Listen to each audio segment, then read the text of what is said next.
Dans le Valenciennois, 430 actions sont menées toute l'année avec le concours de 150 bénévoles et professionnels. Avec les Festi-Rencontres, c'est l'occasion de valoriser leur dynamisme et leur savoir-faire. Une des préoccupations principales, rapprocher la santé des populations.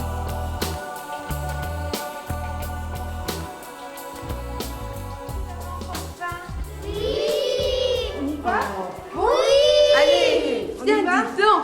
Allez, on suit Claudine. Allez, venez mes petits. Voilà, allez, venez mes petites chéries. Une tartine de chocolat.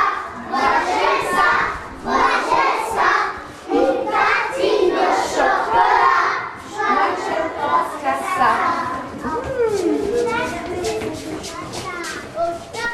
Je suis responsable de secteur enfance et petite enfance au centre social de Condé. Et l'action que nous menons concernant les petits déjeuners a débuté chez nous il y a 2 ans. Et elle est complémentaire à celle de la ville dans la mesure où ce sont des temps différents.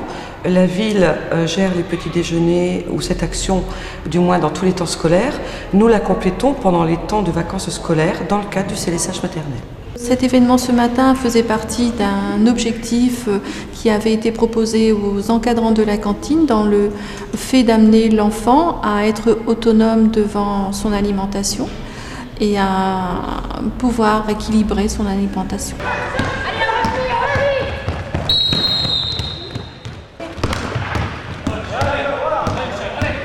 Alors en fait, avant tout, l'objectif de ces Olympiades interministérielles sont des manifestations sportives, mais c'est vrai qu'on ne va pas travailler seulement le sport pour travailler le sport. La mise en place de ces actions passe par la mise en place d'entraînements qui nous permettent à nous de travailler un petit peu au niveau de la santé des jeunes, justement.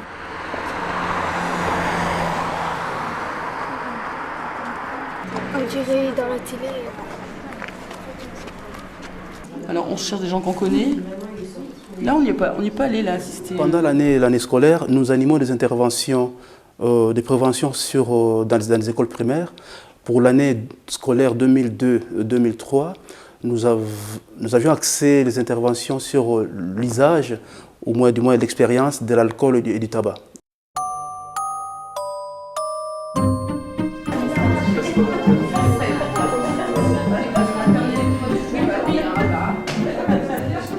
Parce que là, tu as fait 2 choses différentes. Alors là, c'est quoi là? Ça représente quoi ça? Bah, celui qui fume. Hein? Celui-là qui lui dit, le diable qui lui dit de fumer. Et qu'est-ce qu'on voit dans son ventre là? Qu'est-ce que c'est que ça? Une cigarette. Hein? Il y a des cigarettes allumées dans sa cigarette, dans ses poches. Et comment t'as fait pour montrer la différence? Parce que là, t'as mis un bonhomme et là, t'as mis personne. Parce que la cigarette, ça pue et puis les fleurs, ça sent bon. Ah, d'accord. Donc il y a une sorte d'odeur. Aujourd'hui, donc, la journée vise principalement les parents. Parce que les enfants, les jeunes, nous les avons pendant toute l'année, par le biais des interventions, dans les écoles ou sur les quartiers, par le biais du centre de loisirs. Mais nous avons du mal à mobiliser les parents. Ça constitue comme une faiblesse de notre projet. Et pourtant, on n'a pas hésité sur le moyen, on a fait beaucoup de tentatives, on a envoyé des lettres individualisées dans tous les foyers pour essayer vraiment d'attirer les parents. Mais le résultat n'est pas à la hauteur de ce que nous attendons.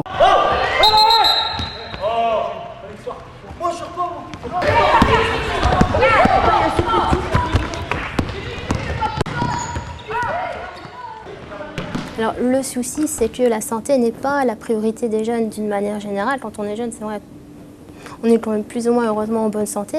La difficulté de ce type de population, c'est que même s'il y a des besoins, les besoins ne sont pas exprimés forcément.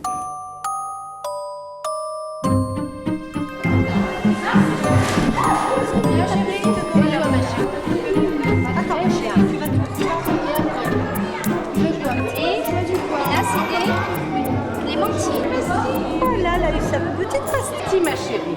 Alors, Moi, j'ai un financement, le centre social du moins, a un financement pour cette action qui a d'ailleurs été reconduit cette année. Dans le cadre des programmes régionaux de santé. Pour moi qui était accepté, bon tant mieux, à la limite on ne demande pas pourquoi un dossier a été accepté, c'est de bon augure et on peut en principe espérer que c'est parce que le dossier avait une certaine qualité, mais dans d'autres cas, et je pense justement au dossier que la municipalité a déposé dans la complémentarité, et tout à fait dans la complémentarité, parce qu'à peu de choses près, étant donné que nous travaillons ensemble, nos dossiers se ressemblaient, et là, de la même manière un peu administrative, on a reçu par contre au niveau de la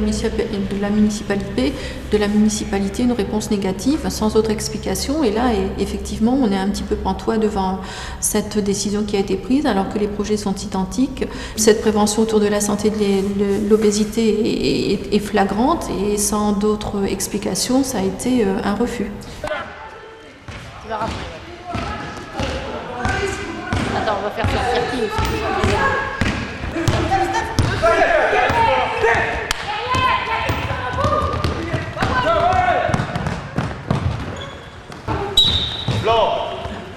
C'est pas grave, vous avez bien joué.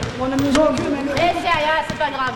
En fait, je dirais qu'il y a un peu la crainte d'un porteur de projet. Effectivement, c'est une fois que le dossier est monté, que la demande de subvention est envoyée, on ne connaît jamais la réponse des financeurs. Et c'est vrai que déjà, en général, les délais sont assez longs, voire très longs. Une seconde difficulté, à mon avis, c'est le problème de la pérennisation des actions. C'est vrai que c'est très long quand même pour mettre en place un projet, surtout quand on travaille en partenariat pour la mise en place d'une action. Et c'est vrai qu'on ne sait jamais si cette action va finalement être reconduite d'une année à une autre, alors qu'une fois que l'action est là, on va dire que le besoin est créé au niveau de la population.